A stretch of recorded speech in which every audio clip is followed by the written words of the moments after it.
Hey there, it's Nick. And it's Leah. Real quick thing before we get going.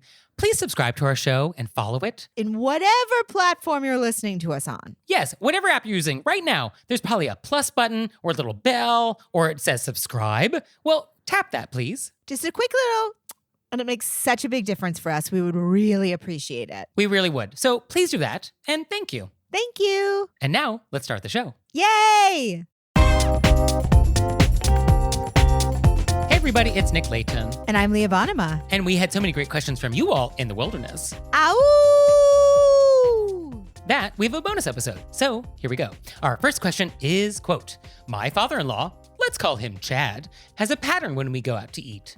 As soon as we sit down and our server comes over to say hello, Chad rattles off 3 or 4 appetizers he would like for the table. The rest of us haven't even had a chance to put our napkins in our lap yet, let alone look at the menu. The server always looks a little surprised, and I end up feeling rushed and a bit controlled, since I often would not have ordered what he chose. I feel odd ordering what I would have wanted later, since it seems like an excessive amount of food, and would throw off the pace of the meal. For what it's worth, he does always insist on paying. Admittedly, I do not enjoy Chad's company. He regularly talks over me, whips out his phone whenever I'm talking, and enjoys explaining, quote, what I don't understand about nearly everything, including a subject in which I hold a PhD and teach professionally. My question is the appetizer ordering an etiquette crime, or am I just being sensitive because I find the man odious? I love how we started at apps and then we went to odious. Oh, apps yeah. to odious. Yeah, no, real journey there. It's quite a... I think it could be both. Yeah, I think it can be like something that is, rude, but then it seems so much even ruder because you find them odious. Oh, for sure. Like, I think when we don't like people, everything they do becomes super annoying and problematic. And I mean, I definitely wouldn't like it if somebody ordered for me and didn't ask what I wanted as an appetizer. Yeah, I mean, I don't love that. Since he's paying, it does take the edge off a little bit. It does take the edge off since he's paying. Yeah. And he is technically then, I guess, the host of this meal. And the host, I guess, could do that. However, a host does have obligations too, which is to take into consideration the feelings and happiness of your guests, which I think is missing here. Hey, I was going to get the mussels and the artichoke dip. You guys into that? Yeah, it doesn't feel like there's any conversation. Doesn't feel like there's anything. It's like, sit down, nachos and wings, everybody. It's happening. Yeah. I mean, I always say I feel like if it's the child of the parent, you know what I mean? Like it would have to be... Oh, because it's father-in-law. A father-in-law. She's not asking if she should say something. She's just asking if it's rude. Yes. Is it an etiquette crime to sit down at a table and order appetizers for everybody without any conversation? Yes. I think that's probably rude, regardless of who the host is. Because that's just assuming that, like, I'm just going to substitute my judgment for everybody else. Yeah, it seems very in line with the other behaviors. Oh, yeah. No, not out of left field. No. Yeah. I mean, do we even want to address basically mansplaining? Yeah, it's very sort of like a patriarchal... And you're telling me about stuff and I hold a PhD in it and I actually teach it professionally? Like, I don't know what we'd do with that. I mean, yeah. I always, you know how I feel when it's the other person's parent? It's sort of just like you have to be like, okay. Yeah, I think you just know this about Chad. And when you have dinner with Chad, this is what it is. And yeah, you're not going to get the appetizer you want. That's the deal when you dine with Chad. I feel like if it was me at some point, I would probably be like, I have a PhD in that. Oh, Chad knows you do. You're still wrong. Yeah, I mean, well, we were not asked to weigh in on that part of the question. We were not asked to weigh in on that. I will be happy to leave that aside. But okay, let's say for argument's sake, we wanted to not just accept this as reality. Is there a way for us to sit down at the table and somehow get our appetizer order in before Chad does? Like, can we be faster? Or when Chad is ordering, could we jump in then and be like, oh, and I was also thinking about maybe the artichoke dip. Or could you even just jump in and be like, oh, those things sound great. Should we take a second to look to see if there's anything else we might want before we order? Could we say that? Or do we just think accepting it is the path of least resistance? I don't know. I almost feel like accepting it is the path to least resistance because he's just like doing this thing where he's like going to order for people and then he's going to like rule the room and be the... It's a control thing. Yeah. It comes down to control. And then he's going to pay for it and, Yeah, actually, I think this is just a power move. Yeah. Like the appetizers are just one piece of that game. And so that's why I think it's so like just gets one's goat, because it's a part of that sort of I'm in charge here. Yeah, no, the potato skins are a metaphor. Yeah, but I would think to myself, am I going to die on the appetizer hill? Is that what, if I'm going to address anything, is that the most important? I mean, if you're going to die on a hill, the appetizer hill sounds like a good one. It's delicious. Oh, I hope it's chips and dip. I hope it's a chips and dip hill. And now it's time for Intermezzo. Intermezzo. So this episode is brought to you by HelloFresh. And with HelloFresh, you get farm fresh, pre-proportioned ingredients and seasonal recipes delivered right to your doorstep. And by the way, HelloFresh now owns Every Plate. So we love both. So you can skip the trips to the grocery store and count on HelloFresh to make home cooking easy, fun, and affordable. That's why HelloFresh is America's #1 meal kit. What I love about HelloFresh is that they have multiple meal plan choices. I love meal plan choices. I went with Fit and Wholesome because I'm wholesome. So our boxes are arriving soon, and we're going to report back. We're going to let you know how it went. We're very excited. And for you out there, go to HelloFresh.com/RBWFree and use code RBWFree for free breakfast for life. One breakfast item per box while subscription is active. That's free breakfast for life at HelloFresh.com/RBWFree with code RBWFree. And now it's time for Intermezzo. Intermezzo. So did you know you can help support our show on Patreon? We have a Patreon. We do. And there's tons of fun stuff there. There's videos, there's audio clips, all sorts of stuff. I was just thinking about how many videos there must be up there by now. Oh, there's a lot. There's a lot of bonus content that you have never seen if you do not join us on Patreon. So go to our website, select monthly membership, and see if that's something you'd like to do. We'd so appreciate it. We really would. So please check it out, and thank you. Thank you. So our next question is, quote, recently, 3 friends hosted a birthday party for me at a lovely restaurant. The 4 of us had a great time, although I was confused as to whether or not I should open the presents that they gave me while we were all together at the table, or if I should have waited until I got home and done it solo. Obviously, I wrote thank you notes to be posted the next morning. I feel like this is another one of those things where you can just be like, hey guys, should I open them now or should I open them at home?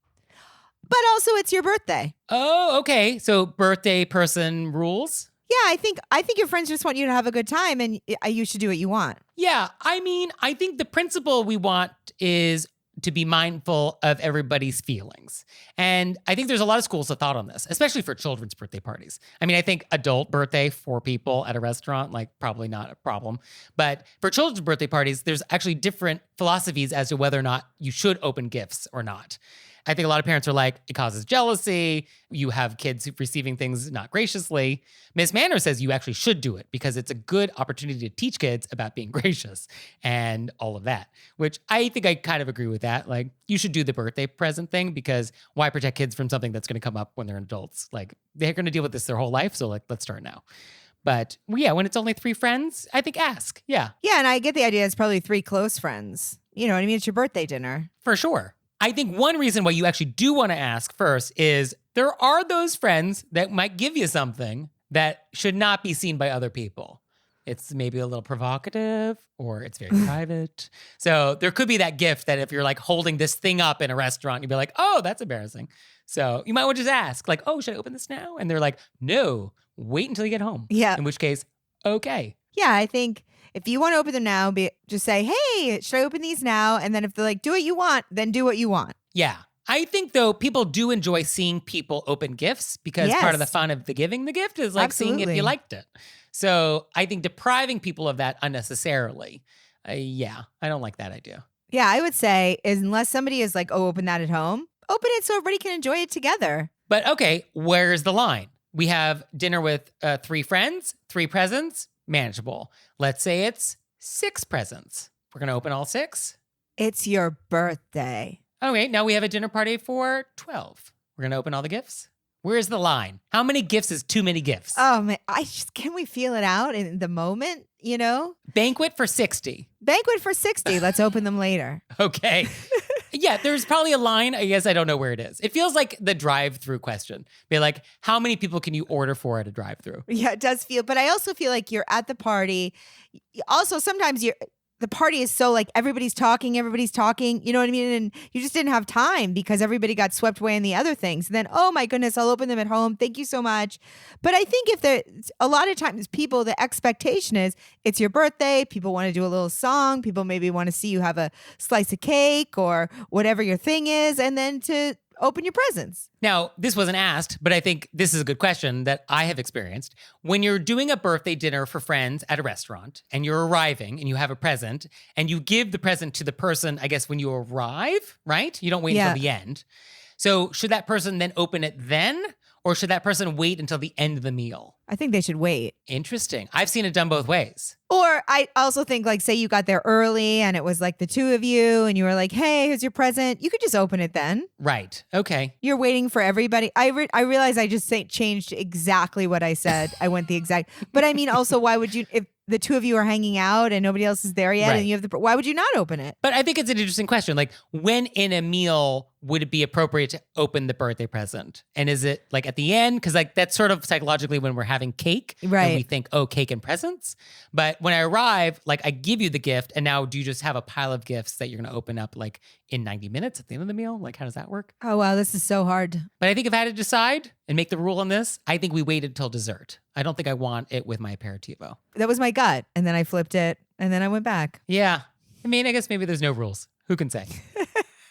So our next question is, quote, in a public restroom, is a buffer stall needed? My husband says no, that a stall is a stall is a stall, and there is no need for buffer stalls as much as there is for buffer urinals. But I say, if there's a space for a buffer stall, then yes. Thoughts? I just wrote under it, buffer, baby, buffer. Yeah, I mean, why do we feel buffers for urinals and not for stalls? Like, what's the difference there? Like, how do we make that distinction? I would buffer in both a urinal and a stall. Well, because if the idea is privacy or distance or the fiction that we're all alone. It's the fiction of privacy. Like if I'm in a stall and somebody comes directly next to me and there was another stall, I immediately think, yeah, murderer. Why would you ever not buffer? I even buffer with friends. Like if we go into the bathroom together. Oh, absolutely. In fact, I think that's even a better reason to buffer. I always buffer. Yeah. So I think this is an easy one. Yeah. I don't think there's anybody except the husband in the story who says no. I think it's pretty safe to say that everybody feels like a buffer is a good idea globally. I'm gonna stand on that. That transcends culture. That transcends time. I felt very confident in it. That's why I put baby. I was like, buffer, baby, buffer. Yeah. On the Enterprise D, they're buffering. In the future, we're gonna be buffering. It's all about buffers. I'm sure the Pilgrims buffered. I mean, across the centuries. So yeah, buffers are great. We're all buffering. Everybody's doing it. Get on board. So our next question is, quote, I've experienced this situation several times, and I want to hear your thoughts. Is it rude to ask for bathing suits? I get invited to events, and the hosts don't specify that the event will be somewhere with a pool or a beach, so I don't bring a bathing suit. Whenever I get to the event, I have to ask for one, and I feel that I'm being rude. What would you recommend I do? I personally wouldn't ask to borrow someone's bathing suit. I feel like it's akin to asking someone to borrow undergarments. Well, before we get there, this has happened several times. How is this possible? How is this possible that we are just like invited to all these pool parties, all these beach parties, and you're like, I didn't know it was a pool party or a beach party. So I do have questions about like, why does this keep happening to our poor letter writer? Where her hosts of all these events just fail to mention that like, oh, it's a pool party, it's a beach party. So I do have that question. Well, people, if you're having a pool party, you got to tell people. Yes. Oh, yeah. If you are having a pool party, to not disclose that it's a pool party is a major faux pas. Unless you have like a basket full of brand new bathing suits to hand out at the door. You know what I'm saying? In different sizes and colors and flattering shapes and designs. Okay. Just a whole like a wardrobe choice. There's a stylist available for you to select your bathing suit upon arrival. Oh, okay. I think we could also, I do this when I'll show up at places where something happens more than once. And I think, you know what? I got to have a backup plan for this. And in the back of my car, I would throw like a pair of shorts and a towel and a bathing suit and just have it in there. Yeah, I feel like if this is something that continues to happen to you, then absolutely. Let's just toss a beach bag into the trunk. Because how do you feel about asking people to borrow bathing suits? It feels a little intimate. It does, right? It feels like an intimate item of clothing. Yeah, because it is. And so I don't love that.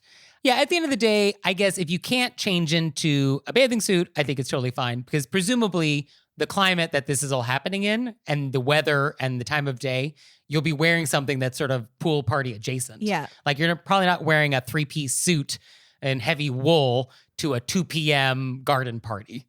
So like you're probably wearing something that's like close enough, like a lighter fabric or maybe a nice summery color of some sort. Yeah, and then throw those feet over the side and hang your feetsies in the pool. Yeah, and then I guess just keep it in your trunk. Unless you don't have a car because you live in New York City, but then I don't think you're being surprised by a pool party or a beach party. Yeah. That would be very surprising. It would be very surprising in New York. So our next thing is a text we got, and I was able to respond live, real-time advice. So be interested to see what Leah has to say about this. Quote, I am currently in a restaurant with my husband. There's a very loud woman at the next table, and her voice literally hurts my ears. Should we ask our waitress to tell her to be mindful of other people?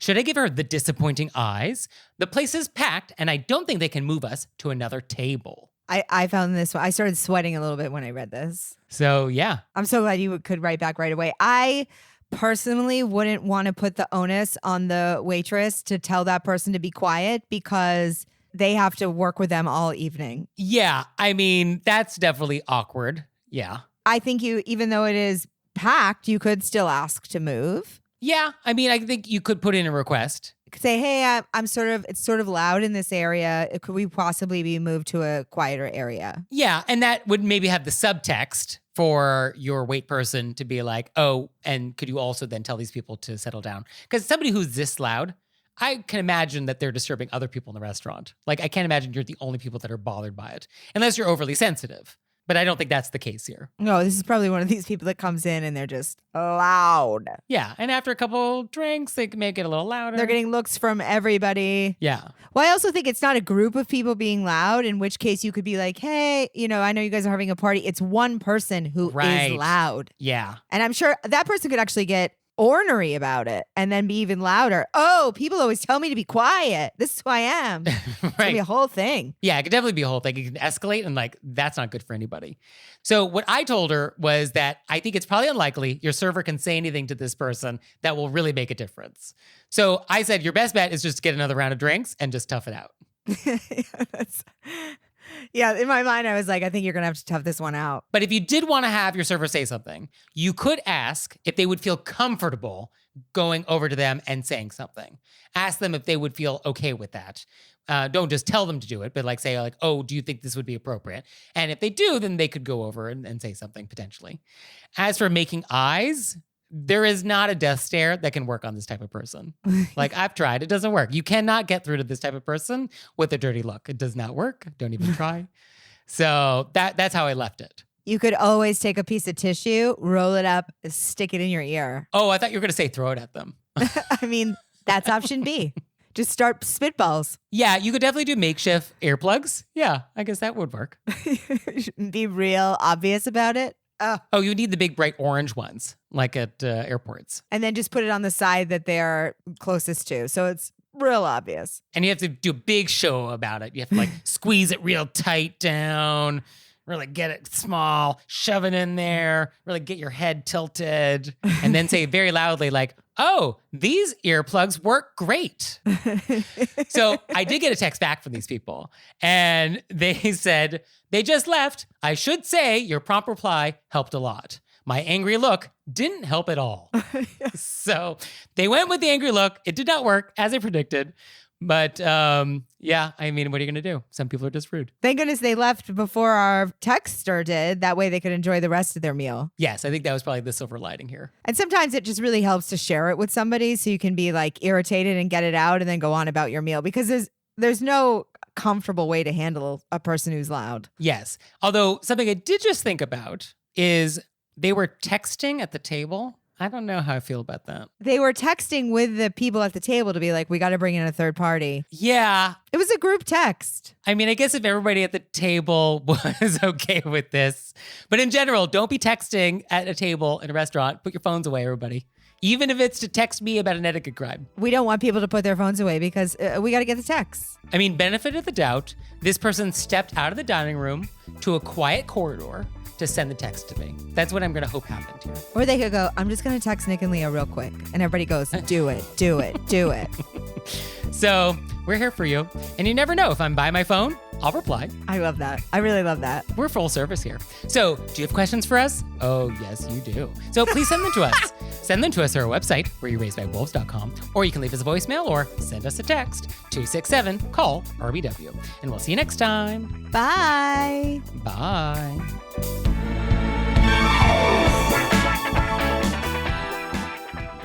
Oh, Leah, one more thing. What? Have you signed up for Patreon yet? I have. Me too. You out there, have you signed up for Patreon yet? No? Well, go to our website, wereyouRaisedByWolves.com, click on monthly membership, check it out, because we would really appreciate it if you'd support our show. We love your support. We would. So please do that, and we'll see you next time. Bye. Bye.